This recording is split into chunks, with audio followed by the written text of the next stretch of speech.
की शेवटी जे घडत आहे, जे घडणार आहे ते घडणारच आहे. त्याची फार मोठी चिंता पक्षप्रमुखांनी करू नये, एवढंच फक्त आजच्या खेपेला मी सांगेन. शेवटी ये दिन भी निकल जाएंगे, हे दिवस सुद्धा निघून जातील. पण हे दिवस निघून जाण्याकरता म्हणून आपल्याला कुठे ना कुठेतरी काही कार्यक्रम हातामध्ये घ्यावा लागेल, काही निर्णय करावे लागतील, काही भूमिका त्या ठिकाणी आपल्याला ठरवावी लागेल.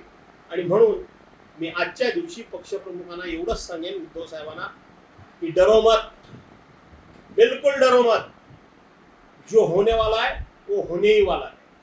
जो हो रहा है वो हो ही रहेगा, और जो होने वाला रहेगा वो भी होता रहेगा. चिंता मत करो. 15 वर्षे ज्यांना सत्तेची अनेक पदं दिली, ते 15 दिवस सुद्धा ममता बॅनर्जींच्या पाठीमागे टिकून राहू शकले नाही.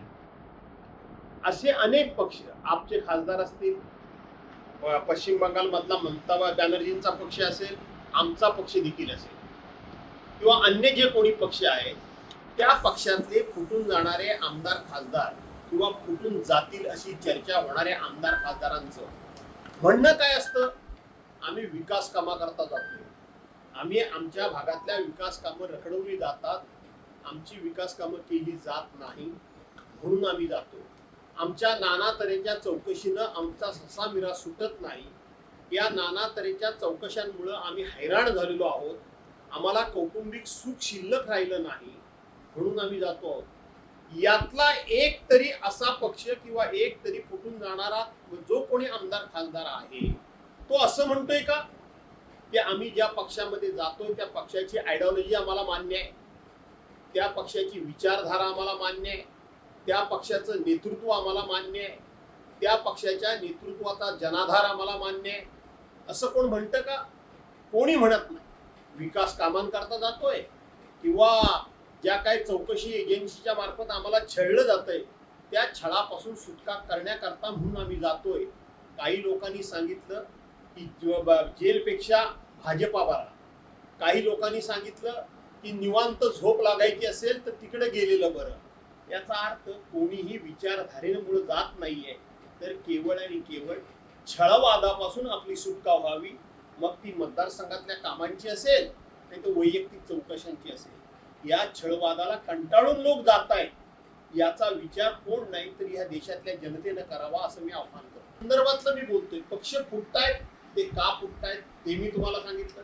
अरे पक्ष फोडणाऱ्यांना थोडी जनाची नाही मनाची तरी असली पाहिजे ना, हा त्यातला महत्वाचा मुद्दा आहे. या देशामध्ये 70 वर्ष काँग्रेसने काय केलं म्हणून हे प्रश्न विचारणारे लोक, यांच्या पक्षाला असं काही काँग्रेसने तोडण्या फोडण्याचं काम नाही केलं. काँग्रेसमध्ये पक्षांतर झाली नाही का? तर झाली, पण ती पक्षांतर होत असताना छोटे मोठे पक्ष संपवूनच टाकायचे आहेत आम्हाला, आणि फक्त आम्हालाच फक्त या देशामध्ये राहायचं आहे, अशा एका दुष्ट हेतून काँग्रेसने अशा पद्धतीनं कुठलाही पक्ष संपवण्याचं काम केलेलं नाही, हे लक्षात घ्या. आणि म्हणून ओम बिर्लांना काय कोणी पत्र दिलं हे माझ्या दृष्टीने गौण आहे, माझ्या दृष्टीनं गौण आहे. तुमची एक हाती सत्ता असताना सुद्धा तुम्ही ज्या पद्धतीनं वागताय हे लोकशाहीला मारक आहे. हे डॉक्टर बाबासाहेब आंबेडकरांच्या घटनेला अभिप्रेत नाही. पक्षांतर्गत बंदी विरोधी कायदा पूर्णपणे पायदळी तुडवून टाकलेला आहे.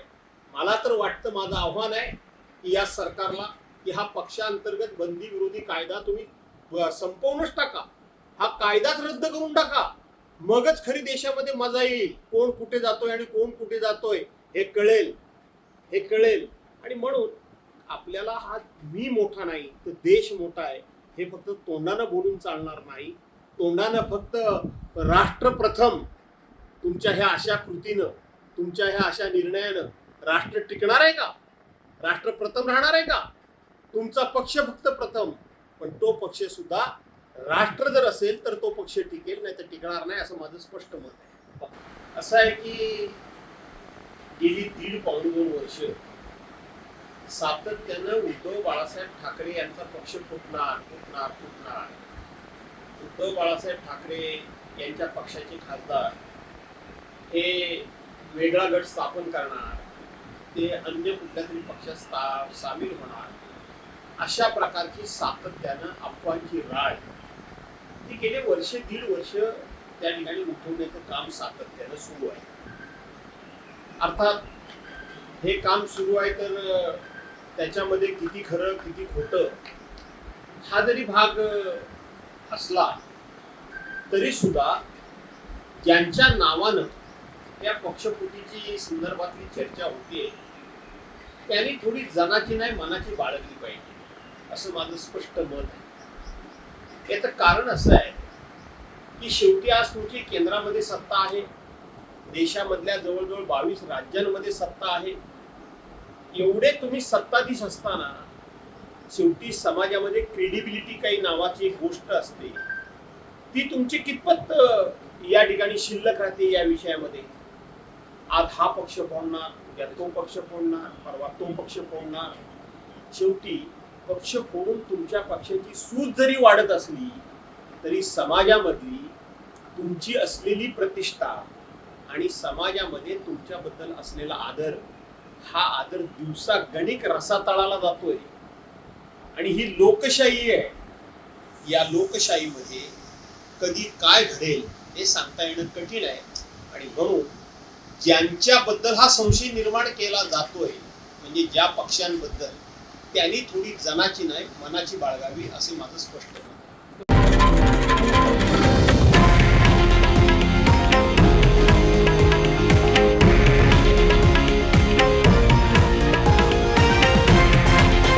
हे आहे देशातील नंबर 1 न्यूज नेटवर्क आणि आपण पाहत आहात TV9 मराठी, एकमेव.